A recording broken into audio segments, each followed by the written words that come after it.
Hello good morning विद्यार्थी मित्रों। मानसरोवर विद्याविहार पुना गाम सूरत यूट्यूब चैनल में आपનું स्वागत है। मैं वसावा संगीताबेन, धोरण 7, विषय गुजराती। तो विद्यार्थी मित्रों, આપણે 1 થી 5 પાઠ ભણ્યા અને 5 પાઠ પછી પુનરાવર્તન 1 છે। જુઓ, 1 થી 5 પાઠની અંદર તમને મેં ટિપ્પણ લખાયું છે, સ્વાધ્યાય સમજાવ્યું, અનુવાદ સમજાવ્યો છે, એક એક શબ્દનો અર્થ બતાવ્યો છે। તો એ તમારે મોઢે કરવાનું છે અને નોટમાં પણ લખવાનું છે અને એ થઈ ગયું છે। મને આશા છે કે તમે કરી નાખ્યું હશે।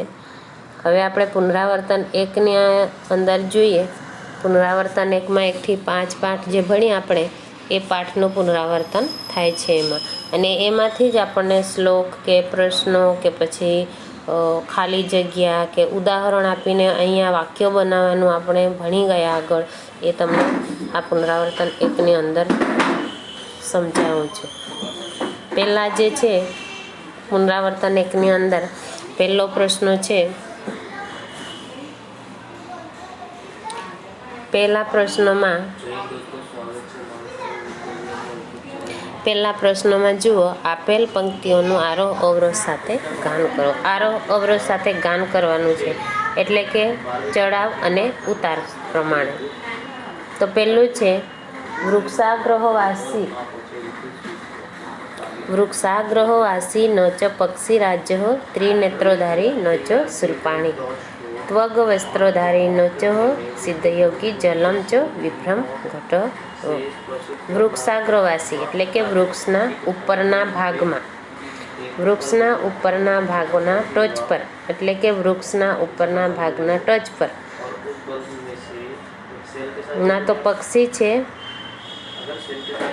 વૃક્ષના ઉપરના ટચ પર છે પણ એ પક્ષી પણ નથી। ન ચ પક્ષી રાજ પણ તે પક્ષી પણ નથી। ત્રિનેત્રોધારી, ત્રિ એટલે કે 3, નેત્ર એટલે કે આંખ, 3 આંખ ધારણ કરનાર છે, પણ નો જો શૂલપાણી, પણ તે શૂલપાણી એટલે કે ભગવાન શંકર પણ નથી। ત્રિશૂલને ધારણ કરનાર એટલે કે શૂલપાણી કહેવાય છે। તો અહીંયા વૃક્ષના ઉપરના ભાગ પર એટલે કે વૃક્ષના ટચ પર બેસનાર છે, પણ તે કોણ છે? તે પક્ષી પણ નથી। 3 આંખ ધારણ કરે છે, પણ તે ભગવાન શંકર પણ નથી। ત્વગ વસ્ત્રોધારી એટલે કે છાલના વસ્ત્રનું ધારણ કરનાર, ત્વગ વસ્ત્રધારી એટલે કે છાલના વસ્ત્રનું ધારણ કરે છે, પણ ન ચ સિદ્ધયોગી એટલે કે તે સિદ્ધયોગી પણ નથી। જલમ ચ વિભ્રન અને વધે છે અને ઘટે છે, પણ તે વરસાદ પણ નથી અને પાણી પણ નથી। તો એ શું હશે વિદ્યાર્થી મિત્રો? અહીંયા તમને આગળ જે પુનરાવર્તનની અંદર પાઠમાં તમને મેં ભણાવ્યું છે, પાઠની અંદર તમને સમજાયું છે અને એનો જવાબ પણ તમને કીધો છે। તો એ તમને ખબર જ હશે કે એ શું છે તે। અત્યારે હું કહેતી નથી, જવાબ તમારે જાતે શોધવાનો છે। શ્લોક પણ પાકા કરાવ્યા હતા, શબ્દોનો અર્થ પણ લખાયો, અનુવાદ પણ લખાયો, એટલે એના વિશે તમને હું એનો જવાબ કહેતી નથી। હવે બીજો શ્લોક આવે છે,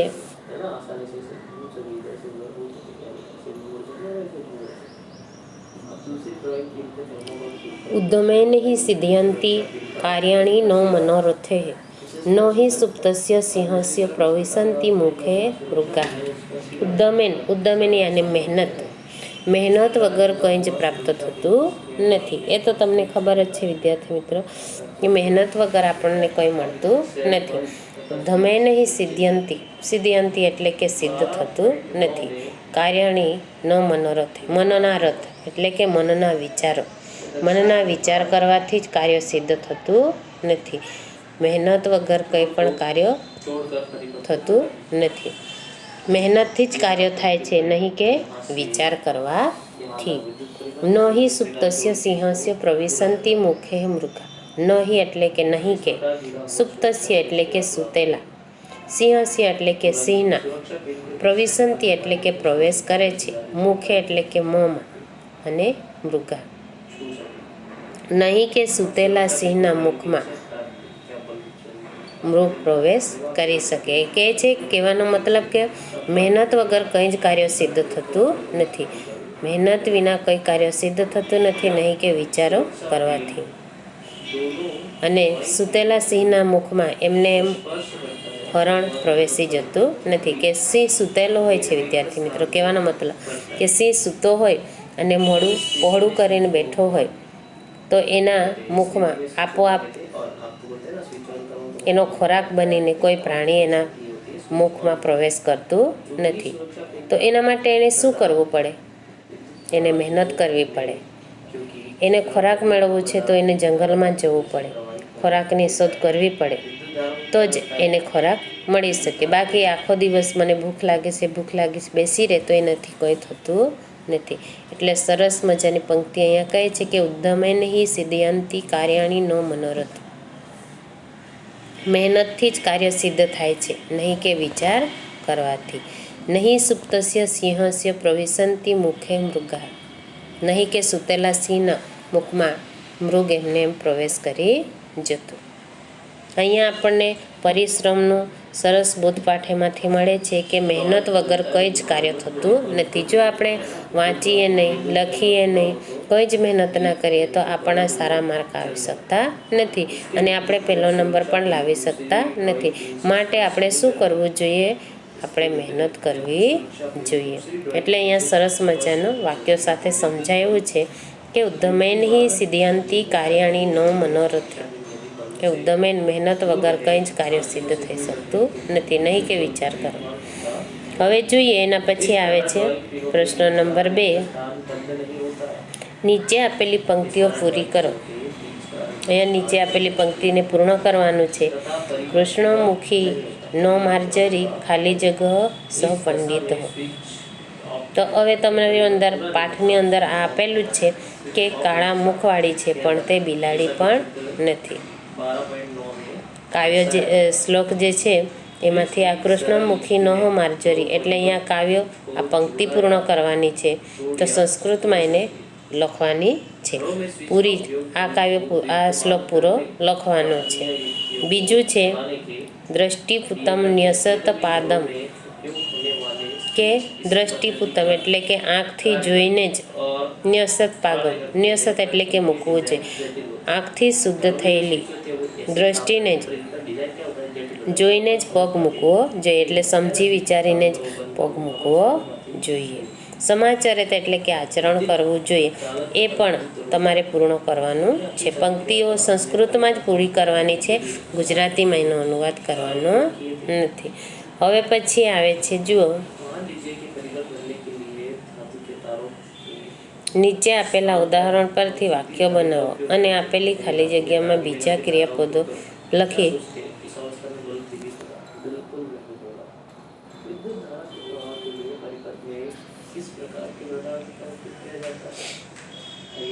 જાતે લખી અન્ય વાક્યો બનાવો.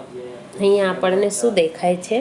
એક ઉદાહરણ આપેલું છે ને ઉદાહરણમાં શું આપેલું છે એ પણ આપણને દેખાય છે કે આયુષી હસતી. ઉદાહરણ છે આયુષી હસતી. આપણને અહીંયા શું આપેલું છે? આ જુઓ, આપણને અહીંયા પહેલાં તો આપેલું છે ખાદતી, પછી નૃત્યતી, પછી હસતી, પછી પઠતી, પછી ઉપવિશતી અને પીબતી. આ શું છે? ક્રિયાપદો છે. ખાય છે તો કોણ ખાય છે? આયુષી. આ બધી ક્રિયા, આ 1, આ 2, આ 3, આ 4, આ 5 અને આ 6 ક્રિયા કોણ કરે છે? એ આયુષી કરે છે. તો આયુષી પહેલાં શું કરે છે તે આપણે જોઈએ કે આયુષી ખાદતી,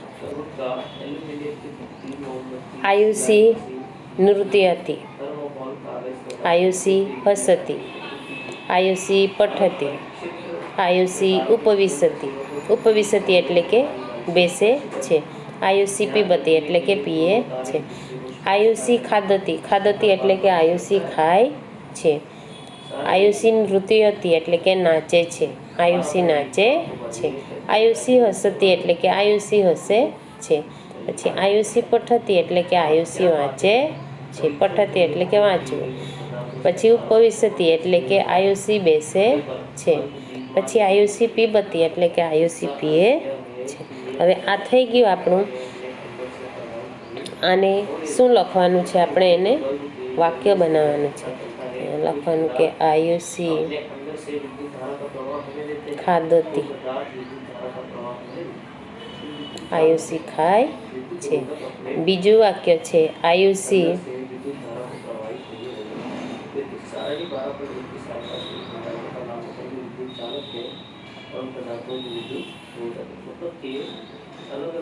આયુષી નૃત્યતી એટલે કે આયુષી નાચે છે. એવી રીતે ત્રીજું વાક્ય છે આયુષી હસતી, આયુષી હસે છે. પછી આયુષી પીબતી, પીવે છે. પછી આયુષી ઉપવિશતી, આયુષી પઠતી, આયુષી વાંચે છે. તો એવી રીતે એના પછી આ વાક્ય બનાવવાના છે. આ વાક્ય તો બનાવતા આવડી જશે તમને. પછી એ નીચે આપેલા ફકરાનું આદર્શ વાંચન કરો. આદર્શ એટલે કે વ્યવસ્થિત વાંચન કરવાનું છે. પેલું આપેલું છે તમને કે સુરેશ, આદર્શ વાંચન કરવાનું છે. પેલા સુરેશ છે, પછી મહેશ છે. તો સુરેશ સુપ્રભાતમ, સુપ્રભાતમ એટલે કે શુભ સવાર. સુ એટલે કે સારું, પ્રભાતમ એટલે કે સવાર. સુપ્રભાતમ એટલે કે શુભ સવાર. મહેશ કહે છે નમસ્તે શ્રીમન, હા તમારો આભાર, નમસ્તે શ્રીમન. સ્વાગતમ, સ્વાગતમ એટલે કે તમારું સ્વાગત છે. આગચ્છતુ, આગચ્છતુ એટલે કે આવો. ઉપવિશતી, વિશતુ એટલે કે બેસો. શું કહે છે? નમસ્તે શ્રીમાન, સ્વાગત છે તમારું, આવો અને બેસો. જો વિદ્યાર્થી મિત્રો આપણા ઘરે કોઈ મહેમાન આવે તો આપણે એને શું કહીએ કે ના તમે જતા રહો એમ કહીએ કે આવો એમ કહીએ? આપણે એને બોલાવીએ કે હા હા આવો આવો આવો બેસો. આપણા ઘરમાં કોઈ ના હોય વડીલ માણસો તોય આપણે એને બેસાડતા હોય, પાણી પીવડાવતા હોય. તો તેવી રીતે અહીંયા બે મિત્રો જે છે સુરેશ અને મહેશની અહીંયા વાતચીત કરેલી છે સંવાદની અંદર. એમાં બતાવેલું છે કે સુરેશ તો સુપ્રભાતમ, તો સુરેશ કહે છે કે સુરેશ સુપ્રભાતમ, સુરેશ શુભ સવાર. તો સવારનો સમય છે, મહેશ આવે છે સુરેશના ઘરે. તો મહેશ કહે છે નમસ્તે શ્રીમાન, આપનું સ્વાગત છે, આવો બેસો. તો સુરેશ કહે છે ધન્યવાદ, તમારો આભાર. શા માટે આભાર માને છે? કે એ એમના ઘરે આવે છે અને એમને આવકાર આપે છે એટલે એનો આભાર માને છે. મહેશ કહે છે સર્વ કુશલમ વા, સર્વ એટલે કે બધા, કુશલમ વા એટલે કે કુશળ, એટલે કે બધા મજામાં છે. અને પ્રશ્નાર્થ ચિહ્નો મૂકવા માટે સંસ્કૃત ભાષાની અંદર વા શબ્દ વા આપેલું છે શબ્દો, એને સર્વ કુશલમ વા બધા મજામાં છે કે પ્રશ્નાર્થ ચિહ્નો પૂછવા માટે આવા લગાડેલું છે. પછી સુરેશ, તો સુરેશ કહે છે આમ કુશલમ, આમ એટલે કે હા બધા મજામાં છે. ભવાન કિમ કરતી, ભવાન એટલે કે આદર્શ માટે આ શબ્દ વપરાયો છે સંસ્કૃત ભાષાની અંદર કે તમે શું કરો છો? તો મહેશ કહે છે અહમ સ્વાધ્યાયમ લિખામી, અહમ એટલે કે હું, સ્વાધ્યાયમ એટલે કે સ્વાધ્યાય, લિખામી એટલે કે હું સ્વાધ્યાય લખું છું. શું લખે છે સુરેશ? સુરેશ કહે છે કે તું શું લખે છે, શું કરે છે? ત્યારે મહેશ કહે છે કે અહમ સ્વાધ્યાયમ લિખામી એટલે કે હું સ્વાધ્યાય લખું છું. હવે અહીંયા ઉલ્લેખ નથી સ્વાધ્યાય લખવાનો. પાછો તમને પ્રશ્ન થશે કે સ્વાધ્યાય લખે છે પણ કોનું? પણ અહીંયા વિષય નથી બતાવ્યો એટલે સ્વાધ્યાય તો એ પાઠની અંદર જે કંઈ પાઠનું જે કંઈ સબ્જેક્ટનું સ્વાધ્યાય કરતા હશે એ અહીંયા બતાવ્યું છે. હવે આ થઈ ગયા પછી પ્રશ્ન નંબર 5 પર જોઈએ. પ્રશ્ન નંબર 5ની અંદર શું આપેલું છે તે જુઓ. નીચેના પ્રશ્નોના જવાબ સંસ્કૃતમાં લખો. નીચેના પ્રશ્નોનો જવાબ શેમાં લખવાનું છે? સંસ્કૃતમાં લખવાનું છે. કહો નિર્જીવો બહુભાષક અસ્તિ. કહો એટલે કે કોણ. પ્રશ્નાર્થ ચિહ્ન માટે કહો મૂકેલું છે કે કોણ નિર્જીવો, કોણ નિર્જીવ છે. નિર્જીવ હોવા છતાં, નિર્જીવ એટલે કોણ? જેનામાં જીવ નથી તેને નિર્જીવ કહેવાય. બહુભાષક એટલે કે કોણ છે જે નિર્જીવ છતાં બહુભાષક એટલે કે બહુ બોલે છે. ભાષક એટલે કે બોલવું. તો કોણ નિર્જીવ છતાં બહુ બોલે છે. અસ્તિ એટલે છે. તો કોણ છે એ તમારે પ્રશ્નનો જવાબ લખવાનું છે. કેમ કે તમને મેં સમજાયો છે, પ્રશ્નનો જવાબ પણ કીધા છે અને હવે પછી હું કહેતી નથી. પ્રશ્નો તમારે પુનરાવર્તનની અંદર તમારે જાતે કરવાનું છે. પ્રશ્ન નંબર 2 જુઓ. કા ઓમુખી શબ્દમ કુરુતિ. કા એટલે આ સ્ત્રીલિંગ માટે વપરાય છે. કાનાવાળા શબ્દ અને ઈ રસ્વય અને દીર્ઘ.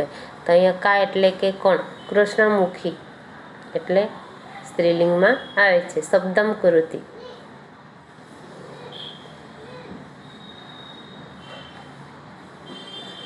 ત્રીજો પ્રશ્ન છે ભજનમ રુચિકરમ અસ્તિ એતત વાક્ય કહ વદતિ. આપણે બીજો પાઠ ભણી ગયા ને, તો બીજા પાઠની અંદર શું આપેલું છે? ભજનમ રુચિકરમ અસ્તિ એતત વાક્ય કહ વદતિ.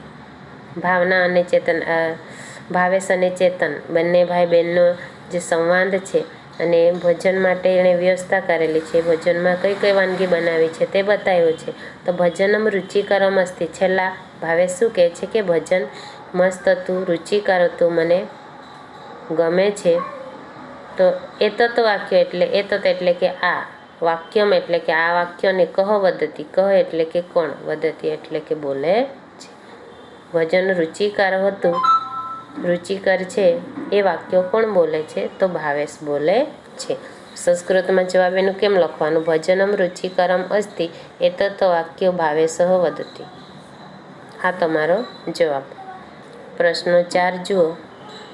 અહીંયા પ્રશ્નાર્થ કરેલો છે કે બંને મિત્રો વચ્ચે સંવાદ છે. ઘરે આવે છે તો આપણે પહેલાં એને ચા પીવા માટે પૂછીશું, ચા પીતા છે કે દૂધ? તો અહીંયા ચાયમ કોફીવા. તો ચા પીશો કે કોફી? એતત વાક્ય કહો વદતિ. કેમ કે ચેતનાના ઘરે ભાવેશ આવે છે અતિથિ તરીકે, એટલે ચેતના ભાવેશને પૂછે છે એતત વાક્ય કહો વદતિ. આ વાક્ય ચેતના બોલે છે તો એતત વાક્ય ચેતના વદતિ. પ્રશ્ન નંબર 5 જુઓ. પ્રશ્ન નંબર 5ની અંદર પૃથ્વીયામ કતિ રત્નાની સંતિ. પૃથ્વી પર કેટલા રત્નો છે? કતિ એટલે કે કેટલા, રત્નાની એટલે કે રત્નો છે. પૃથ્વી પર 3 રત્નો છે. તો આપણે પહેલા પાઠની અંદર જોયું એમાં પૃથ્વીયામ એટલે કે પૃથ્વી પર, કતિ એટલે કે કેટલા, રત્નાની એટલે કે રત્ન, સંતિ એટલે કે છે. તો પૃથ્વી પર કેટલા રત્ન છે? તો પૃથ્વીયામ ત્રીણી રત્નાની સંતિ. પ્રશ્ન નંબર 6 આવે છે કાર્યાણી કેન સિદ્ધયંતી.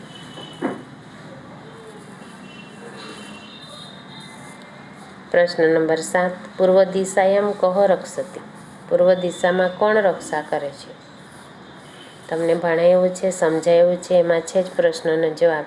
પછી 8મો પ્રશ્ન છે દક્ષિણ ધામની કહો અસ્તિ. દક્ષિણ ધામ વિશે શું છે તે આપણે જોવાનું છે.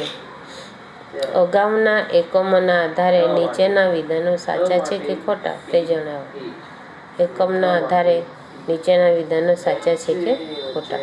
કસ્તુરી સિંહાત જાયતી.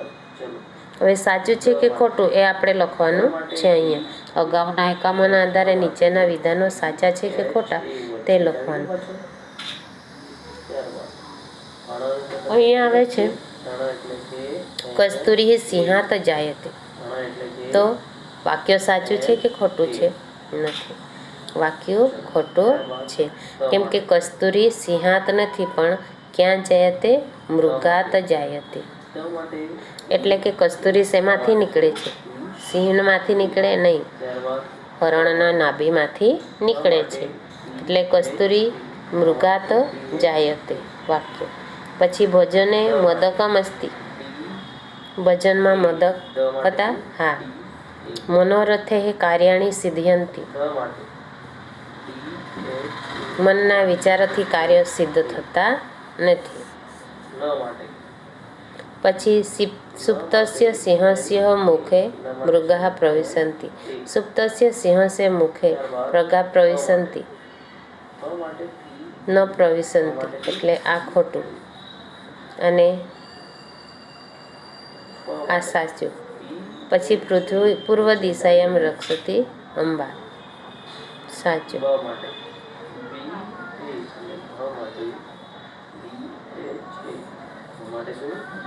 હવે છેલ્લો પ્રશ્ન આવે છે. જુઓ, છેલ્લા પ્રશ્નની અંદર શું છે તે જુઓ. નીચે આપેલા શબ્દો જૂથોમાંથી અલગ લાગતા શબ્દો ઉપર ખાલી જગ્યાની નિશાની કરો. ઉદાહરણ છે આમ્રફલમ, સીતાફલમ, કમલમ અને દ્રાક્ષા ફલમ.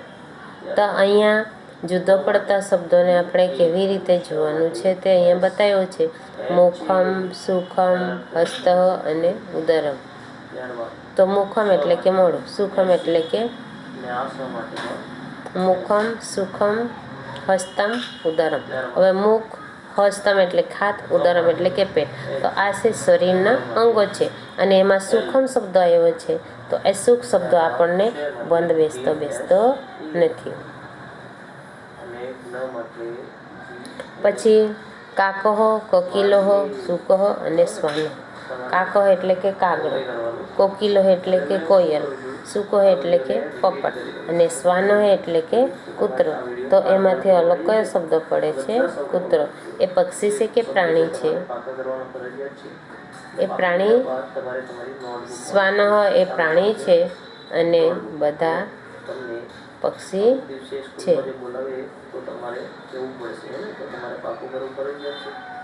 પછી પ્રશ્ન નંબર 3. વાનર, શશક, મશક, અશ્વ.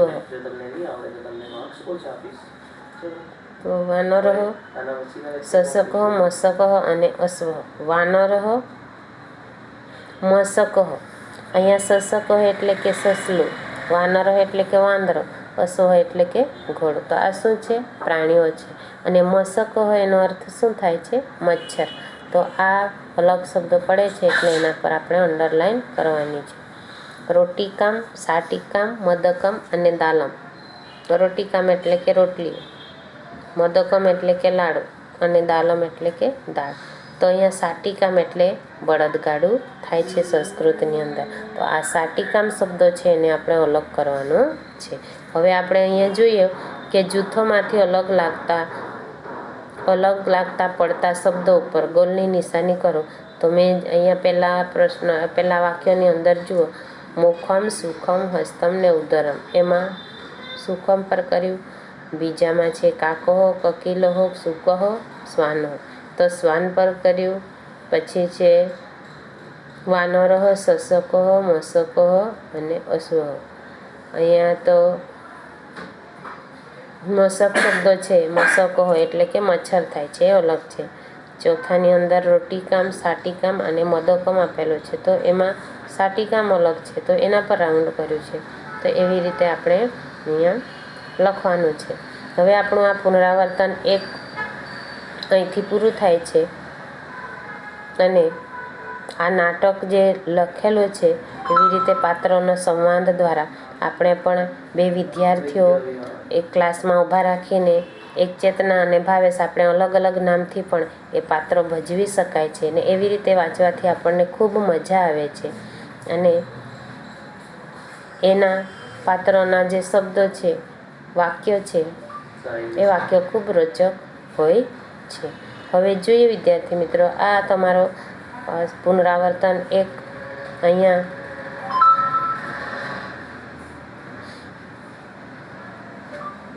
પ્રશ્ન નંબર 8 સાથે પૂર્ણ થાય છે અને સમજ પડી હશે તમને, ના સમજ પડે તો પણ મને પૂછી લેજો.